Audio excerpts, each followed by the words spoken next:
வலி ஏற்படும் பொழுதும் கூட கஃபரல்லாஹ பிஹா மின் ஹதாயா, இந்த நேரத்திலெல்லாம் நம்முடைய பாவங்கள் மன்னிக்கப்படுகின்றது. அல்லாஹு அக்பர். நமக்கு கவலை ஏற்படும் போதெல்லாம் நாம் எவ்வளவு நேரம் கவலைப்படுகிறோமோ அவ்வளவு நேரமும் நம்முடைய பாவங்கள் மன்னிக்கப்பட்டு கொண்டே இருக்கின்றது. ஆனால் ஒரே ஒரு நிபந்தனை, நமக்கு கவலை ஏற்படும் பொழுது அந்த நேரத்தில் அல்லாஹ்வின் மீது நாம் தவறான எண்ணம் வைக்காமல், அல்லாஹ் என்ன இப்படி பண்ணிட்டானே, இப்படி ஆயிருச்சே என்றெல்லாம் புலம்பாமல் நாம் பொறுமையாக இருக்க வேண்டும். அந்த நேரத்தில் நாம் பொறுமையாக இருந்தால் நமக்கு அல்லாஹ் சோதனைகளை, கஷ்டங்களை, துன்பங்களை கொடுத்து அந்த நேரத்தில் நாம் பொறுமையாக இருந்தால் அதற்கான நன்மை அல்லாஹ் கொடுக்கின்றான். அல்லாஹ் நம்மை சோதித்து நாம் கவலையாக இருந்ததற்காக நம்முடைய பாவங்களையும் அல்லாஹ் மன்னிக்கின்றான். அல்லாஹு அக்பர். அல்லாஹ்வை போன்று இரக்கமுடையவன் யாருமே இல்லை.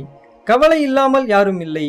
கவலைப்படும் பொழுது அல்லாஹ்வை நினைப்பவர்களாக அல்லாஹ் நம்மை ஆக்குவானாக. ஆமீன் கூறுங்கள். அஸ்ஸலாமு அலைக்கும் வரஹ்மத்துல்லாஹி.